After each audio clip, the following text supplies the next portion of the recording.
Saat ku masuk ke hadirat-Mu,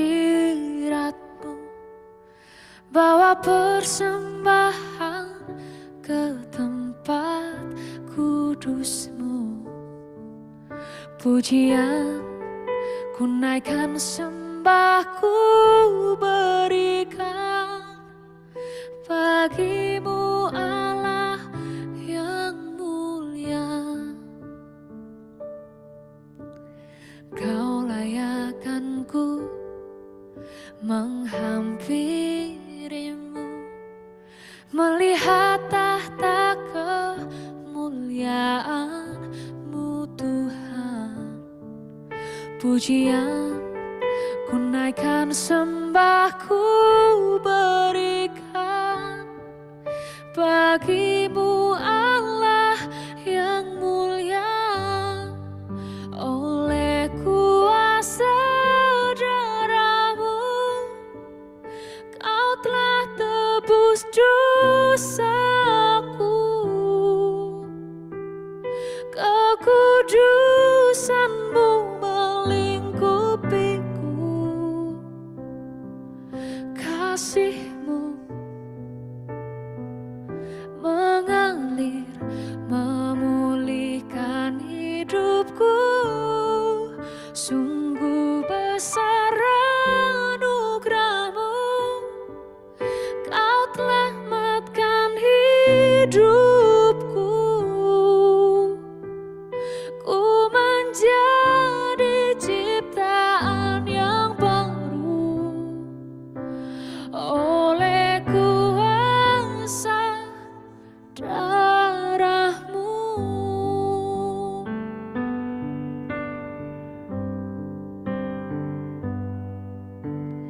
Kau layakkan ku menghampiri-Mu, melihat tahta kemuliaan-Mu Tuhan.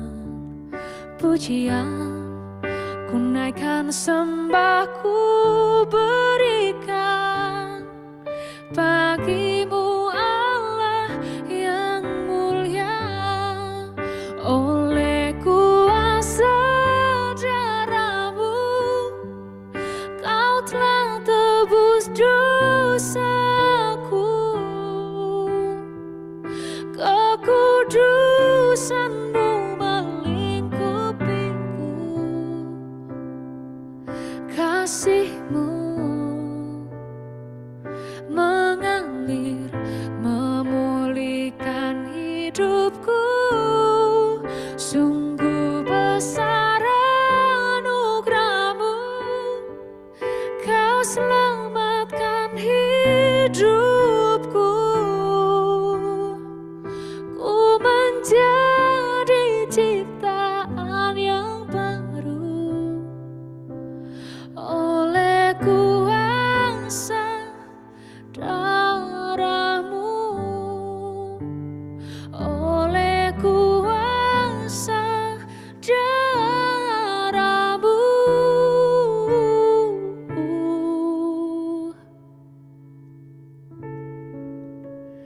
Oleh kuasa darah-Mu.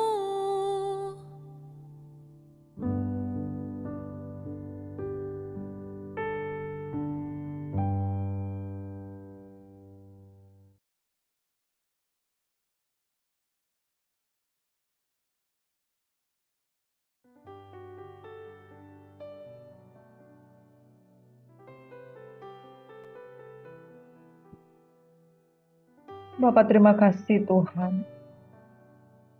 Oleh kuasa darah-Mu, oleh bilur-bilur Yesus kami menjadi sembuh.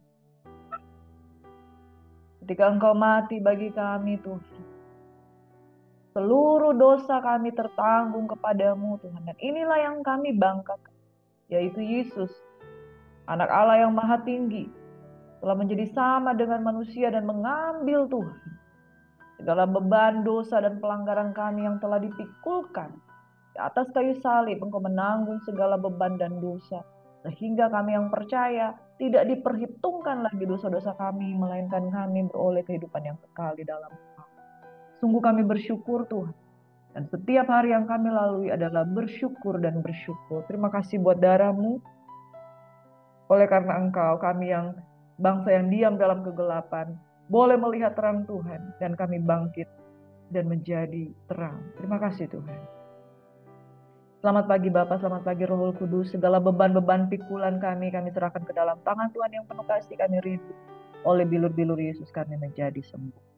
Shalom, selamat pagi Bapak Ibu sahabat GSIS yang diberkati oleh Tuhan Yesus Kristus. Angkat kedua tanganmu dan katakan, aku sembuh, aku diberkati, aku dipulihkan. Pemulihan Tuhan sungguh luar biasa bagi semua orang yang percaya dan berharap serta berlindung kepadanya. Pagi hari ini kita akan mendengarkan firman Tuhan yang terambil dari Yesaya 51 hingga Yesaya 60. Yesaya 51 hingga Yesaya 60 itu menyiratkan nubuatan tentang kehadiran juru selamat Mesias di tengah-tengah bangsa Yahudi. Tetapi bangsa Yahudi tidak melihat Mesias ini hadir di tengah-tengah mereka. Sebagaimana Kristus Yesus telah lahir di tengah umat manusia sebagai juru selamat bagi orang-orang yang tidak mengenal Tuhan, tetapi mereka kemudian menerima Yesus dan kemudian mengenal Tuhan. Tetapi bangsa Yahudi sendiri tidak melihat dia sebagai Mesias. Namun nubuatan tentang Mesias ini sudah berulang-ulang kali disampaikan oleh Nabi Yesaya. Nah saudara, pada pagi hari ini kita akan mendengarkan firman Tuhan dengan judul yang saya bagikan adalah oleh bilur-bilurnya kita menjadi sembuh.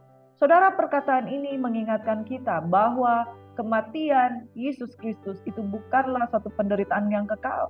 Justru kematian dari Tuhan Yesus Kristus adalah membuat kita yang menderita di dalam kekekalan itu keluar dari penderitaan kekal, masuk ke dalam kebahagiaan yang sempurna. Karena ada satu pribadi yang mengorbankan dirinya untuk setiap umat manusia. Itu sebabnya saudara, hal yang kita harus pelajari di sini bahwa Yesus sudah mati bagi kita pun harus mati bagi tubuh manusia berdosa kita, dan kita harus bangkit sebagaimana Yesus telah bangkit. Amin. Dalam Yesaya 53 firman Tuhan berkata seperti ini. Siapakah yang percaya kepada berita yang kami dengar? Dan kepada siapakah tangan kekuasaan Tuhan dinyatakan? Benar saudaraku, bangsa Israel, bangsa Yahudi tidak percaya tentang berita yang disampaikan oleh Yesaya. Bahwa kabar tentang kesukaan dari surga adalah tentang kabar juru selamat. Dia tampil bukan sebagai raja menurut kacamata manusia, memiliki mahkota, memiliki tahta, memiliki pasukan. Yesus tidak hadir di tengah-tengah manusia seperti itu. Ketika Mesias hadir di tengah-tengah manusia, Yesaya mengatakan, siapa yang akan percaya kepada berita yang kami dengar? Dan kepada siapakah tangan kekuasaan Tuhan dinyatakan? Ternyata tangan kekuasaan Tuhan dinyatakan melalui pribadi Yesus Kristus. Dia dikenal sebagai rabi, karismanya dikenal sebagai guru, rabi, pengajar di tengah-tengah bangsa Yahudi. Ketika kita memperingati tentang kelahiran Yesus Kristus, Yesus lahir di tengah-tengah umat manusia sebagai Mesias, tetapi dunia menolak dia. Siapakah yang percaya kepada berita yang kami dengar, dan kepada siapakah tangan kekuasaan Tuhan dinyatakan? Saudaraku yang diberkati oleh Tuhan Yesus Kristus, karya Tuhan bagi mata yang tidak tercelik, bagi mata yang tertutup, orang tidak bisa memahami bahwa dia datang sebagai raja, bahwa dia datang sebagai juru selamat. Dan ketika Yesaya mengungkapkan nanti Mesias itu akan hadir seperti apa? Ayat 2, sebagai taruk ia tumbuh di hadapan Tuhan, dan sebagai tunas di tanah kering ia tidak tampak. Dan semaraknya pun tidak ada, sehingga kita memandang dia, dan rupa pun tidak, sehingga kita menginginkannya. Ayat 3 dikatakan ia dihina dan dihindari orang, seorang yang penuh kesengsaraan dan yang biasa menderita kesakitan. Ia sangat dihina sehingga orang menutup mukanya terhadap dia, dan bagi kita pun dia tidak masuk hitungan. Umat Tuhan yang diberkati, kehadiran Sang Juru Selamat seringkali nampak bukan seperti apa yang kita imagine. Saudara, ketika kita memutuskan untuk lahir baru, kita melihat dia sebagai satu pribadi yang mungkin tidak kelihatan secara visual. Tetapi kita merasakan bahwa Tuhan menanggung pikulan-pikulan yang kita miliki. Mengapa dia hadir sebagai orang yang dihina, sebagai orang yang dihindari orang yang penuh kesengsaraan, dan yang biasa menderita kesakitan. Ia sangat dihina. Orang menutup mukanya terhadap dia, dan bagi kita pun dia tidak masuk hitungan. Kenapa Tuhan menyatakan dirinya seperti itu? Sebab dia memikul pikulan kita. Apa yang kita rasakan? Mungkin kita ditolak. Mungkin kita ada orang-orang di tengah keramaian tetapi kita merasa tidak diterima. Mungkin kita ada di tengah-tengah keramaian, ada di tengah-tengah orang yang orang-orang kaya, tapi kita menderita kesakitan. Mungkin kita menanggung hinaan, mungkin kita mengalami yang namanya dihindari orang. Orang-orang yang mengalami kesengsaraan, kelihatan memiliki performance yang cantik, perawakan yang bagus, tapi hati memiliki rasa terhina, hati memiliki rasa terhilang. Saudaraku yang diberkati oleh Tuhan Yesus Kristus, tidak ada Tuhan yang seperti Dia, yang menanggung semua penderitaan yang dialami oleh manusia. Itu sebabnya ketika Ia ada di dunia ini, Ia dihina, dihindari orang. Karena bukan Dia orang yang terhina, tetapi Dia memikul pikulan-pikulan yang dialami oleh seluruh umat manusia. Segala depresi, segala tekanan, segala penolakan, segala keterpurukan itu telah dilalui oleh Tuhan Yesus. Bahkan di dalam kesetaraannya dengan Allah, Ia tidak menganggap kesetaraan dengan Allah itu sebagai milik yang harus dipertahankan. Yesus sedang memberikan satu penebusan bagi kita yang mengalami hal-hal tersebut. Pada hari ini ketika engkau merasa terancam harga dirimu, Tuhan sudah melewati semuanya itu untuk memikul segala kesalahan, pelanggaran kita semua. Ayat 4 dengan jelas mengatakan, tetapi sesungguhnya penyakit kita, segala beban-beban kita, penyakit kita lah yang ditanggungnya dan kesengsaraan kita yang dipikulnya, padahal kita mengira Dia kena tulah, dipikul dan ditindas Allah. Itu sebabnya firman Tuhan katakan, hai putri-putri Yerusalem, jangan menangisi aku, tapi tangisilah dirimu sendiri. Saudara yang diberkati oleh Tuhan Yesus Kristus, ketika kita melihat Yesus sebagai pribadi yang mati di kayu salib, the passion of Christ, Dia bukan orang yang perlu dikasihani, tapi kitalah yang harus dikasihani. Kitalah yang harus mengasihani diri kita sendiri. Kitalah yang membuat Yesus mati di kayu salib. Oleh sebab itu dikatakan, tetapi Dia tertikam oleh karena pemberontakan kita. Ia diremukkan oleh karena kejahatan kita. Tangisilah kejahatan dan dosa-dosa kita. Ganjaran yang mendatangkan keselamatan bagi kita ditimpakan kepadanya. Dan oleh bilur-bilurnya kita menjadi sembuh. Inilah yang saya sebut sebagai firman Tuhan yang mengatakan pertukaran posisi, restitusi yang dikerjakan oleh Tuhan Yesus Kristus, sehingga kita yang harus menanggung segala hukuman itu tidak lagi kita. Apa yang harus kita pelajari di sini, saudara? Belajar untuk mengucap syukur dan belajar untuk menerima keselamatan daripada Tuhan. Saudara, jangan pikul bebanmu sendiri. Sementara Yesus sudah memberikan segalanya untuk engkau masih lagi memikul bebanmu sendiri dan engkau tidak mengucap syukur. Kalau beban-beban yang selama ini sudah kamu alami itu sudah dipikul oleh Tuhan. Tinggal kamu katakan, Tuhan, aku tahu bahwa Engkau sanggup melakukan segala perkara untuk menyelamatkan kami. Kita sekalian sudah sesat seperti domba.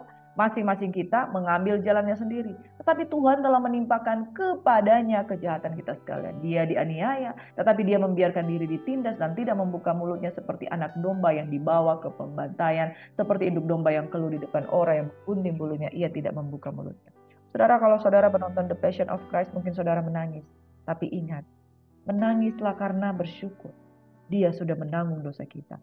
Bersyukurlah dan hargai pengorbanan Tuhan. Saudara yang merayakan perayaan Natal, memperingati kelahiran Yesus, dan saudara kemudian merasa tenang, saya sudah selamat karena Yesus sudah mati bagi kita. Ingat pengorbanan Yesus, bahwa untuk menuju ke sana dosa yang kita miliki itu ditanggungkan kepada Tuhan. Bagaimana pola keselamatan yang Tuhan kerjakan adalah pikul salib. Di dunia ini dikatakan bahwa Yesus sudah mati bagi kita, tetapi firman Tuhan juga mengatakan, barang siapa ingin mengikut Yesus, dia harus menyangkal dirinya dan pikul salib. Saudara, beban kita sudah terlepas, tetapi ingat ada salib yang harus kita pikul, yaitu sangkal diri. Jangan sombong, sangkal diri, jangan takabur, sangkal diri, jangan serakah, sangkal diri, jangan menghakimi orang lain karena engkau sendiri tidak dihakimi oleh Tuhan. Firman Tuhan katakan ada seorang yang berhutang sekian ribu talenta, dia diampuni oleh Tuhan. Tapi ketika ada orang yang lain berhutang hanya 100 dinar, dia tidak mau mengampuni. Saudaraku yang diberkati, Ampunilah seorang yang akan yang lain karena Tuhan telah terlebih dahulu mengampuni engkau. Amin. Yesaya 54 ayat 10 berkata, sebab biarpun gunung-gunung beranjak dan bukit-bukit bergoyang, tetapi kasih setiaku tidak akan beranjak daripadamu. Dan perjanjian damaiku tidak akan bergoyang, firman Tuhan yang mengasihani engkau. Saudara, ini berkati pengorbanan Tuhan, bilur-bilur Yesus yang menyembuhkan, itu semata-mata adalah sebagai wujud kasih Tuhan yang begitu besar dalam kehidupan kita. Oleh sebab itu pada hari ini saya mau ingatkan, belajar untuk bersyukur dan belajar untuk menyadari betapa besar pengorbanan Tuhan dan naikkan syukur berulang-ulang kepada Tuhan. Dan ingat, jangan merasa memikul sendiri masalahmu. Ada Tuhan, masih ada Tuhan yang selalu menolong kita. Kalau engkau merasa, saya sudah menderita, enggak habis-habisnya engkau sebutkan penderitaanmu, kapan engkau bersuka cita? Kapan engkau bersyukur? Sesungguhnya ada satu pribadi yang berkata, biarpun gunung-gunung beranjak, bukit-bukit bergoyang, kasih setia Tuhan tidak akan beranjak. Kasih setia Tuhan itu akan membungkus engkau. Kasih setia Tuhan itu lebih daripada hidup. Dan perjanjian damai tidak akan bergoyang. Demikian firman Tuhan yang mengasihani engkau. Dan lagi kita akan bacakan di dalam Yesaya 60 ayat 1 dan 3. Bangkit, menjadi teranglah, sebab terangmu datang dan kemuliaan Tuhan terbit atasmu. Kapan kemuliaan Tuhan terbit atasmu? Di saat engkau menerima Yesus dan percaya dosamu sudah diampuni. Dan engkau percaya bahwa penderitaan yang engkau pikul itu sudah ditanggung oleh Tuhan. Engkau yang hidup di dalam kegelapan telah melihat terang yang besar. Firman Tuhan yang berkata, bangsa yang diam dalam kegelapan telah melihat terang yang besar dan terang itu terbit atasmu. Bangsa itu tidak melihat terang itu dari kejauhan. Bangsa itu tidak mengundang terang itu dari jauh. Tetapi bangsa itu melihat terang Tuhan di dalam engkau. Karena ketika engkau percaya akan pengorbanan Yesus, terang Tuhan ada di dalam engkau. Makanya bangkit, saudara, bangkit dari keterpurukan. Jadilah terang. Terang Tuhan datang dan kemuliaan Tuhan terbit atasmu. Yesaya 60 ayat 3 berkata, bangsa-bangsa berduyun-duyun datang kepada terangmu, dan raja-raja kepada cahaya yang terbit bagimu. Habis gelap, terbitlah terang. Yesus memang menderita. Yesus seperti orang yang sudah sangat-sangat mengalami pikulan yang daripada kita. Tetapi kemuliaan Tuhan itu nyata atas dia. Sesudah dia menderita seketika lamanya, terang Tuhan itu nyata. Dan terang Tuhan itu terbit di dalam kita. Terima Yesus sebagai juru selamat. Dia lahir, Natal bagi kita. Itu sebabnya semua orang yang percaya akan diselamatkan. Mari kita berdoa. Bapa di surga, terima kasih sebab terang Tuhan telah terbit atas kami. Sebab Engkau datang memberi damai, memberi terang, dan perjanjian damai Engkau tidak akan berlalu selama kami bersyukur dan percaya terhadap keselamatan daripada Tuhan. Kami percaya umat Tuhan yang hari ini mendengarkan firman Tuhan mengalami pemulihan demi pemulihan di dalam hidup mereka. Demi nama Yesus Kristus Tuhan, terang Tuhan terbit atas kami dan kemuliaan Tuhan nyata atas kami. Terpujilah nama Tuhan. Di dalam nama Yesus Tuhan, kami bersyukur, kami berdoa, kami terima kesembuhan dalam nama Yesus. Semua yang diberkati Tuhan sama-sama katakan haleluya. Amin.